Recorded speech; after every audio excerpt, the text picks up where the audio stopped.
اعوذ باللہ من الشیطان الرجیم بسم اللہ الرحمن الرحیم۔ آج ہم سیر چوتھے درویش کی اس کے جو یہاں پر سوالات ہیں ان کو حل کریں گے، اور اس کے ساتھ ساتھ جو سیر چوتھے درویش کی داستان باغ و بہار کا ایک حصہ جو ہے اس پر بھی ہم اس کا بھی خلاصہ پیش کریں گے۔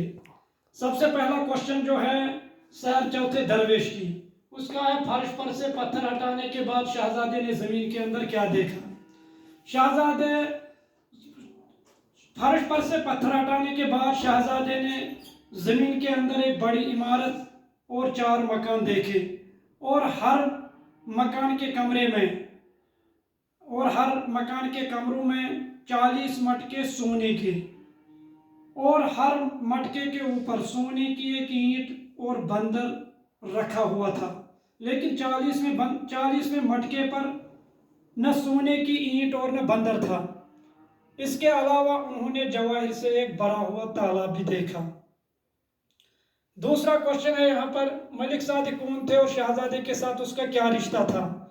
ملک صادق جنوں کا بادشاہ تھا اور شہزادے کے باپ کا گہرا دوست تھا۔ اور تیسرا کوشچن یہاں پر، شہزادے کے چچا کے لیے کیوں کہا گیا کہ وہ بجائے ابو جہل کی تھے؟ ابو جہل پیارے نبی صلی اللہ علیہ وسلم کا کٹر دشمن تھا، اور وہ اسے جان سے مارنے کی طاق میں ہمیشہ رہتا تھا۔ اسی طرح شہزادے کا چچا بھی اس کا دشمن تھا، اور وہ اسے جان سے مارنے کی کوشش میں لگا رہتا تھا۔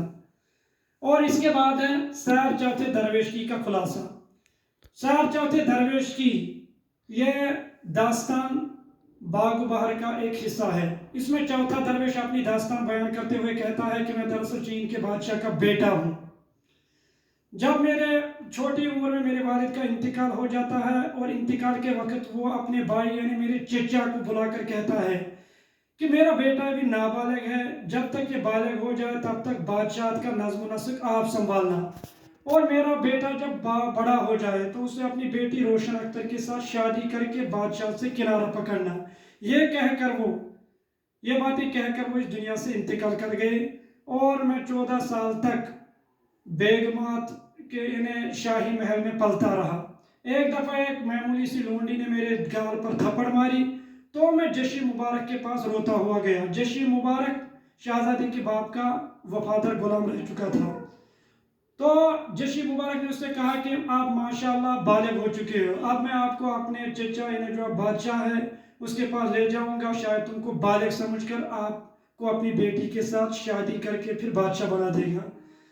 جب وہ بادشاہ کے محل میں پہنچے، وہاں پر رمال نجومی وہ موجود تھے، تو انہوں نے بے دلی سے ان کو کہا کہ کیا اس سال کوئی گھڑی مبارک ہے؟ کیا اس سال کوئی گھڑی، کوئی لمحہ، کوئی وقت، کوئی دن مبارک ہے تاکہ اس شہزادی کی شادی کی جائے؟ لیکن وہ اپنے بادشاہ کا جو ہے اس کی بات کو، اس کے طریقہ کار کو سمجھ گئے، تو انہوں نے کہا کہ اس سال سارا ہی برس، سارا ہی سال یہ منحوس ہے، اگر بخیر و عافیت یہ سال کٹے تو اگلے سال اس کی شادی کی جائے گی۔ چند دنوں کے بعد جب شہزادی کی ملاقات جشی مبارک سے ہوتی ہے تو جشی مبارک اس سے کہتا ہے کہ کاش اگر مجھے معلوم ہوتا تو میں آپ کو شہزادے کے پاس چچا کے پاس بالکل بھی نہیں لے جاتا، چونکہ اس نے کہا کہ آپ کسی طریقے سے شہزادے کو مار ڈالو تاکہ میری جی سے ہمیشہ کے لیے اس کا خطکا دور ہو جائے۔ تو شہزادہ کہتا ہے کہ میں یہ بات سن کر گویا ہی اس دنیا سے انتقال کر گیا۔ تو اس کے بعد پھر کیا ہوا؟ اس کے بعد پھر شہزادہ جو ہے تو وہ تو پھر جشی مبارک اسے کہتا ہے کہ میں آپ کو اب اپنے باپ کا خفیہ تہخانہ دکھاؤں گا، اس سے کم آپ کی جان بھی بچے گی، اور اپنے جو ہے چچا سے بھی نجات مل جائے گی، یعنی آپ کو بادشاہ بھی ملے گی اور آپ نجات بھی پاؤ گے، یعنی آپ کی جان بھی بچے گی۔ پھر اسے وہ اپنے باپ کا تہخانہ دکھاتا ہے جہاں پر وہ 40 مٹکے سونے تھے، اس کے علاوہ جواہر سے بھرا ہوا تالاب بھی۔ تو شہزادے نے کہا کہ یہ کیا جادو ہے؟ تو اس نے کہا کہ آپ کا باپ ہر سال ملک صادق جو جنوب کا بادشاہ تھا اس کو لاکھوں